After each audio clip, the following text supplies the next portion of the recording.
So, Mitch, you got your license, man? Yeah, license 3-4 states, saltwater, and we're just gonna travel the world and fish.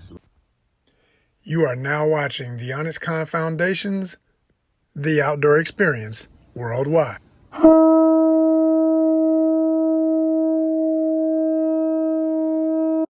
With your host, Joseph R. Wheeler III.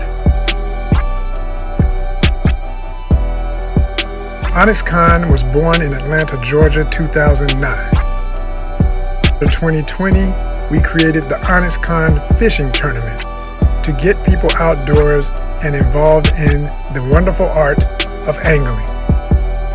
In addition, outdoor recreation at large is our focus through the Outdoor Experience Worldwide. And this subsidiary of ONYXCON will expose millions to the love, joy, and creative energy that flows through all of us and is especially present in the work of many of the world's greatest artists. Join our travels locally and abroad to bring you the true core of artistic influence via nature, which we are all part of. This is the Outdoor Experience Worldwide.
By the way, just for those who would be concerned, Michi's vaccinated, I'm vaccinated, for what that's worth. 2 shots shouted. 2 shots, shorty. It is what it is. That's Yeah. not to say we ain't, you see, we keeping out a little bit and we watching which way the wind blow, but we outdoors is the main thing. We in the air. Yeah, we following the Fauci. Straight up. Straight I'm up. down with Fauci. Which one is Fauci you? said. So, Mitch, you got your license, man? Yeah, license 3-4 states, saltwater, See, that's what I'm talking about. This man's Alabama, South Carolina, North Carolina, serious. This man's serious. Georgia. This man's And serious. when I go to Florida, I'll buy you know, since we haven't traveled, like I don't Yeah. have the Florida one out. Right. Well, that's Yeah. all right. We might have to get back down there because Yeah, all the southern states that I could get to real quick, I got license for. I seen that pic with you with that snook. I was like, see, I need to head out. I ain't caught a snook, man. There's so much stuff I want to get. Yeah, you should. It's a group of guys. We get together and we all grew up together. And so now we're a little bit older. We just like got a little bit of money. You can take a trip and go do things. And that was the first one. The next one we're going to Puerto Rico. Ooh yeah. And then we're just gonna travel the world and fish, like just this group of guys. That's my lingo, man. That's what I'm doing. That's come what along. that's what this literally is about right now. The screen and the Right. in the seat, so I'm like trying to do GPS. You do a GPS like, from the window out the seat. Window, like, Try to there's a pond, there's a lake. creek right there. Oh yeah, Like, I know where that Kroger is. I'm trying to see all Finding the those spots, man. You know what I'm saying? You trying to keep your spots because as soon as it get out, what happens? You see worm buckets. See worm burgers everywhere from all these trash monsters. Them Trash monsters. You ain't no worm real buckets, angler leaving your trash, man. chips. I know what chips you had for snacks. Oh my God. But the worm buckets get me. The worm buckets, bruh. It's the instant giveaway of the fools have arrived. Oh, and then I always. Oh, don't let it be a liquor bottle and a beer can. I too. always look for wore out spots, and then that Y stick. Oh my gosh, I'm yes. like, oh yeah, I know where to fish now.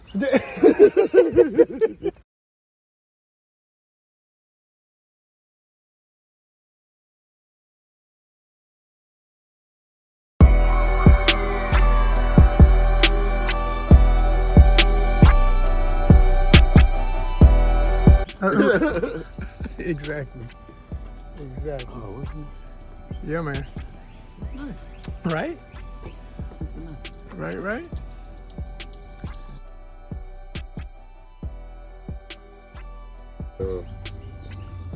I can't see. Oh, dang. Oh, Literally, it was one evening I was trying to thread a fish hook, and I was like, oh, that 45 is catching up with you. I can't see that. But no, it was like the statistic for black males was like you would make it to 20.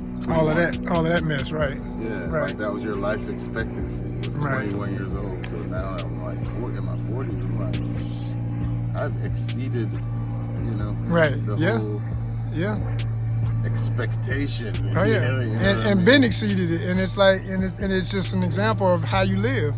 Knowing that in some ways folk out to get you, but like, how are you living to let that statistic come true, or are you gonna be in your ways and your desires the total opposite? Yeah, I'm staying out of the way. I'm staying out of everybody's way. But yeah. So where you? So now that I'm a little older, I don't mind the ailments and like, oh yeah, I gotta wear glasses. Right. I got gray hair. Oh man, once I knew the ladies loved the gray, I was very happy. Single brother, no kids with the smooth grays. I'm like, come on with them. I don't know nothing about that. Hey, it's all good. It's all good. Yes, ladies. We're not speaking of Michi. He is tied down. Bring all the smoke to me.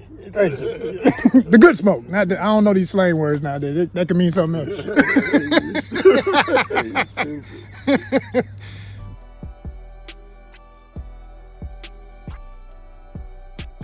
But yo, so now you born and raised where? Florence, Alabama. Florence, is where I grew Alabama. up. Okay. And Now what's that closest to for people who ain't gonna know? Like big town. It's close to Birmingham. Okay. 2 hours from Birmingham. Hour from Huntsville. Okay. It is on the border of, or in between, or situated in between Mississippi and Tennessee. Oh, So you it's got right in the top northwest corner. I'm about to say, yeah, you got a blend. So you had that cross-cultural situation kind of when people had It's that. all a bunch of all country folks. Everybody country. Yeah, Tennessee people have different R's, and Mississippi people got different R's. Right. And I ain't trying to be near none of them. Now, narrow one. Love y'all out there in Mississippi and Tennessee, but Sure. I ain't trying to do that. Right. I hear you. So now, when did you come to Atlanta? I mean, school or something? Or? I came 1999. Like I was trying to do my Prince thing, Y2K. I wanted to be not in the country.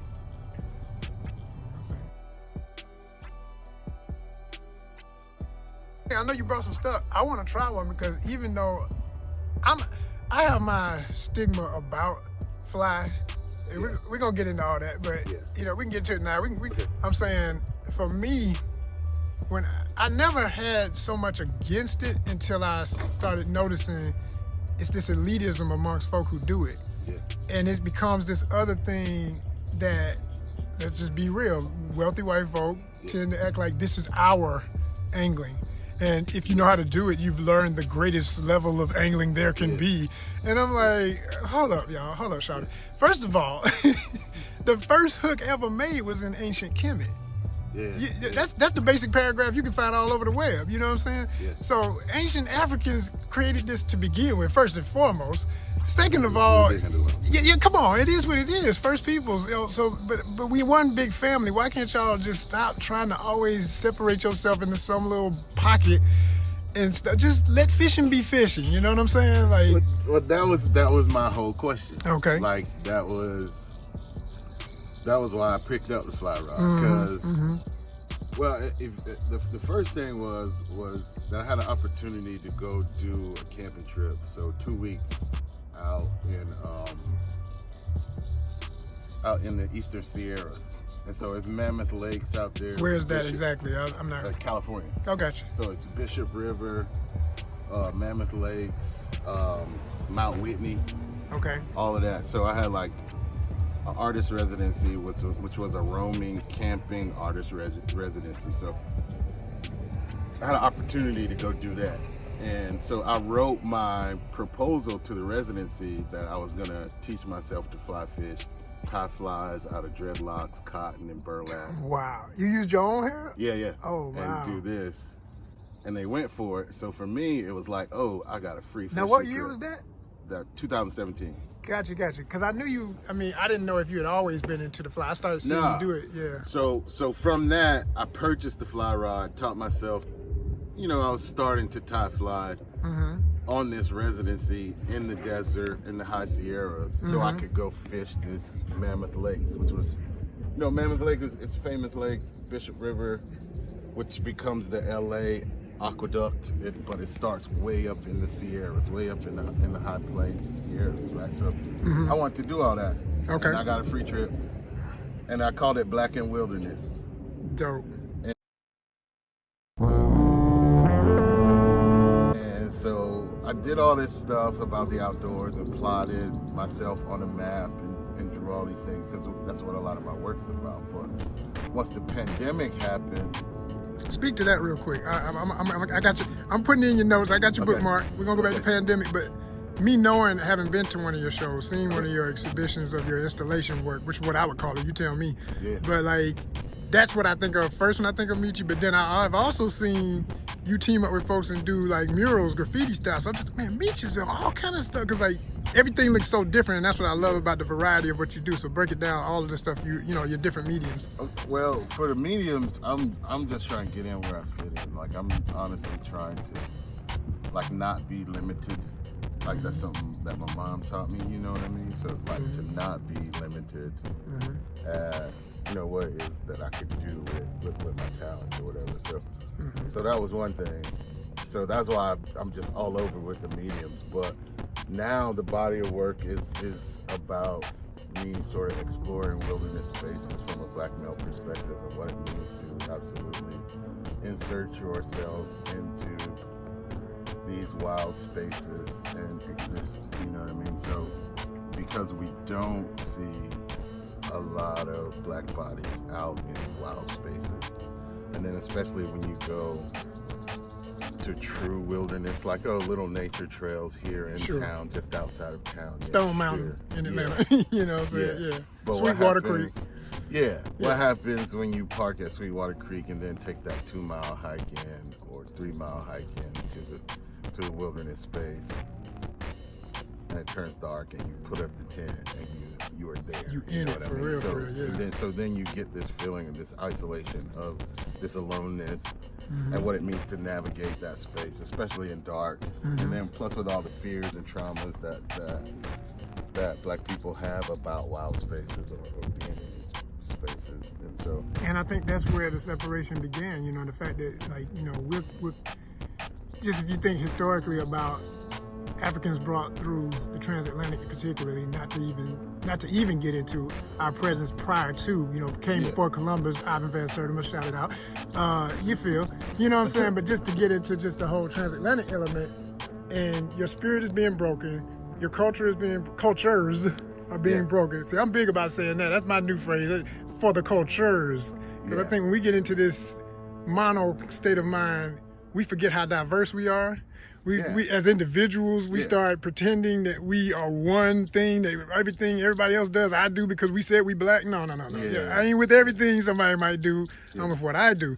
So tell me, the glasses just too funky, man. I love them. But and I remember that being that era of snap music when everybody was rocking. that was the snap era, man, with them white rims, man. Yeah. D4L and all that. You know what I'm saying? Yeah. This was before all that. Right. Now I had always had white glasses. And, Okay. And when I saw these, they are polarized glasses by Electra. Oh, nice. And they were like, y'all need to sponsor him, because we don't say names unless y'all gonna get with it. Yeah, well, they were polarized glasses. I just liked them. Yeah. And so, but they were a discontinued model. Okay. And so I went online and bought every pair I could find. I hear that. And For some reason, I just like the white, like Elvis, blue, like a new school blue blocker kind of glasses. Oh my gosh. So, and I've lost like 3 pair of these, so this is like my last pair. Oh wow. That I've lost. Wow. Hopefully I don't lose these in the river. Like no, don't even say it, man. Come on, don't do that. I won't. It won't matter. It's probably time to update. You know what I mean? But they're just funny. Yeah. That's all. No, they're funky, man. I like funky stuff. I'm looking at all these, man, there's a lot of people coming out here. That's what I'm like, man. I know what you mean. Well, there's a lot of people coming out here. And not a joke when I said I don't want your anxiety kicking in. Yeah. No, I've gotten like a little bit control of my anxiety now. Okay. Like the fishing stuff helps. Yeah. Hell yeah. And but also like, you know, like they give you all these tools in your therapy classes to like help you. Right. Like, calm down, fool. That's what they say in the class. No, man, my therapist is a black chick, right? And she was basically like, sounds like you've been keeping a pretty good pace. You're under a lot of pressure. You've put yourself under a lot of pressure. And she's like, to be honest, you need to take a nap. You need to get some rest. I said, I'm paying you this money for you to tell me this nap time. It's like you need to rest, drink plenty of water, get some rest, and I think you'll see some improvements. I'm like, what? Ask you this, so now, what has been your I'm gonna give you multiple categories. Your favorite fish to catch, period. Your biggest fish yet. Weight, girth, whatever you want to rate it like that, you know what I'm saying? Favorite fish to catch. Yeah, and you can go saltwater, fresh, whatever you want to do. I think the snook. Oh man. The snook has been my favorite so far. Was that like brackish water or straight up salt? It's salt. It's kind of brackish, but you know, I caught that one down in Tampa. I caught my first snook down Tampa. in Tampa. That's what's up. That's that and shark. Oh my gosh, what kind of shark?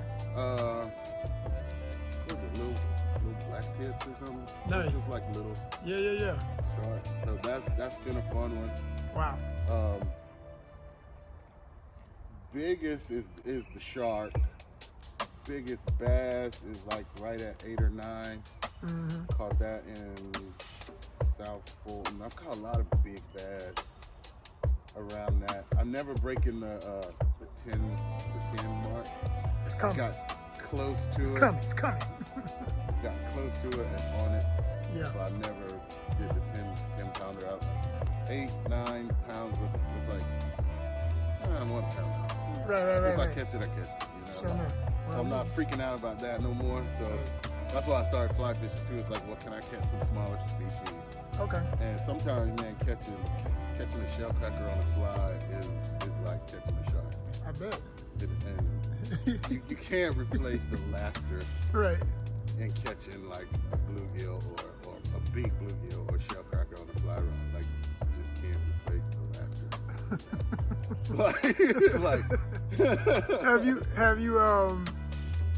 Have you ever done, or do you aspire to do like the big fly with the heavy rig fly so you can do saltwater and all that? Yeah, I brought my 8-weight rod. Okay. And that'll cast some pretty big flies, but I catch bass on that. Oh, okay. And you can get a good 60, 70 foot cast with that. Wow. And pull up. So now what weight is that when you're holding? What's that? This is 5. So it's light. Gotcha. So this like it ain't even a medium heavy. It's like a medium. It's real whippy. And but when you catch a bluegill or something like this, and even like a 3 or 4 weight, like a bluegill on that, you'll feel and you get the fish, Right. It's like that. What's up? It's been my biggest. It's been my biggest.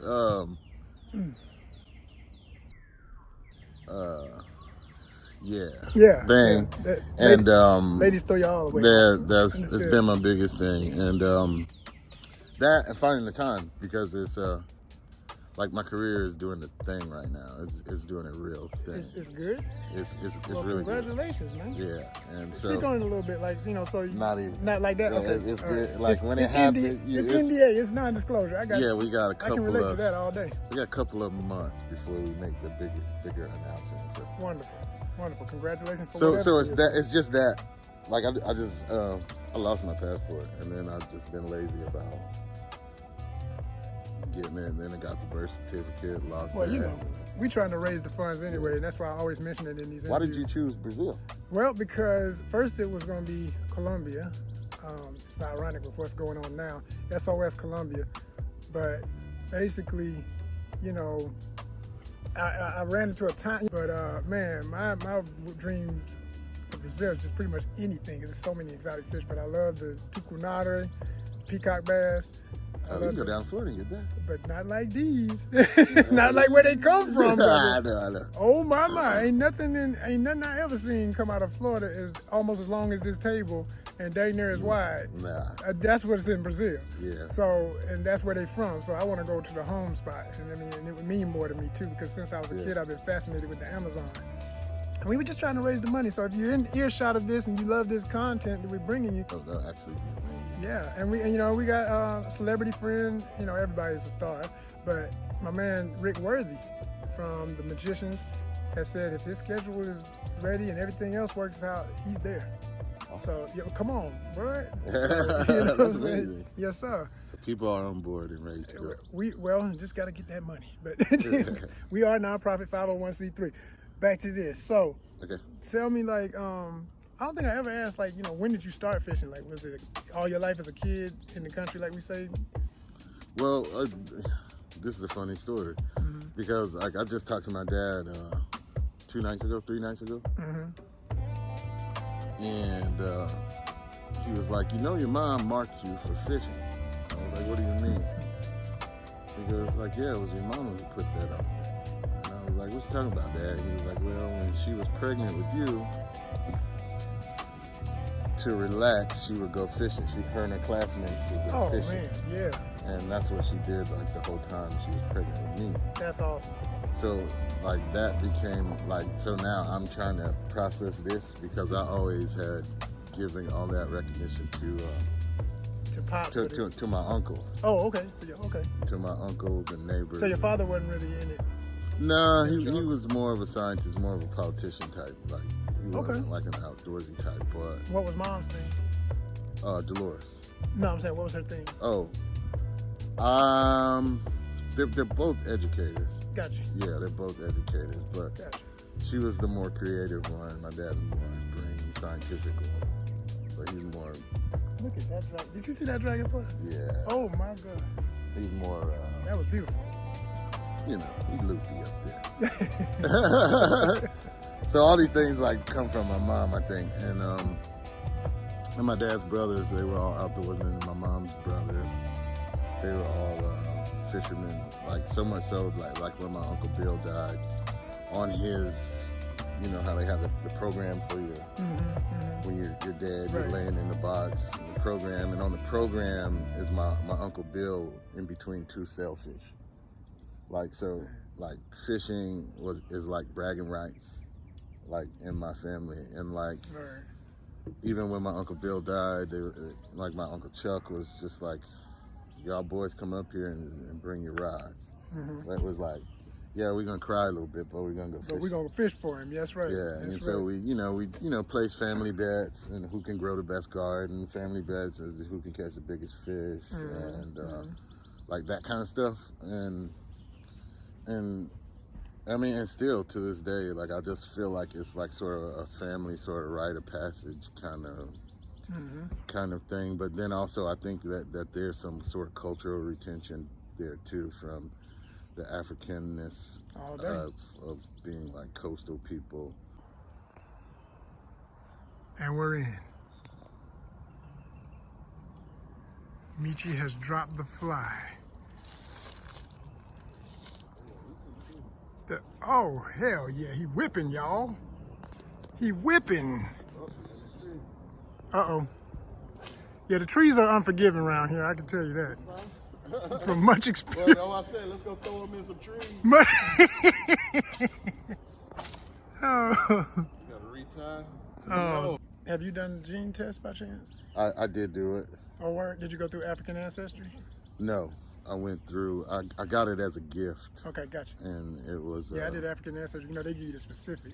Yeah, I need to do that one. Yeah, I still need 2 more because, you know, it's specific. It's like, you know, you got your mother's line, your father's line. Yeah. And women only get 1 chromosome result.